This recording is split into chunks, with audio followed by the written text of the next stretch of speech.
આજની good morning તો બહુ મસ્તીની થઈ, કારણ કે મેં સવારમાં ચકલી જાય, બાકી હું ઉઠું ને ત્યાં તો ચકલી ચકલા કબૂતર બધા પાછા હોઈ ગયા હોય. ચા નાસ્તો કરીને કામ કર્યું. ત્યાં મસ્ત નેલ્સ બનાવ્યા છે, બેબી નેલ્સ, બ્યુટીફુલ ડક વાળા બનાવ્યા, એક ફિશ વાળા બનાવ્યા, એક ડોનટ વાળા બનાવ્યા.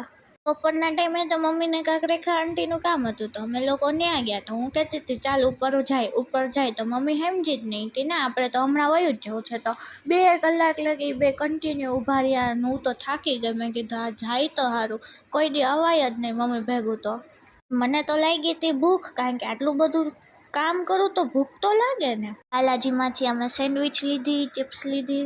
મને સેન્ડવિચ ન ભાવે એટલે મેં ફ્રેન્ચ ફ્રાઈઝ ખાધી. સાંજે મમ્મીએ મસ્તીનો ચા બનાવ્યો તો ચા પીધો. પછી ઘણા ટાઈમ પછી અમે ઢોસો ખાવા ગયા હતા. તો ઢોસો ખાધો ઘણા ટાઈમ તો નહીં, એટલે આ અઠવાડિયું નહોતું ખાધું, એટલે મારી માટે તો ઘણો ટાઈમ જ કહેવાય. હું રાતે રીંગ્યા આટો માર્યો, કારણ કે એની વગર તો હાલે જ નહીં, ગમે એ હાલે. રાતે રીંગ્યા આટો માર્યા વગર ન હાલે. બસ આજ માટે આટલું જ. મળીએ કાલના બીજા મિની વ્લોગમાં. ટાટા, બાય બાય, રાધે રાધે, જય માતાજી.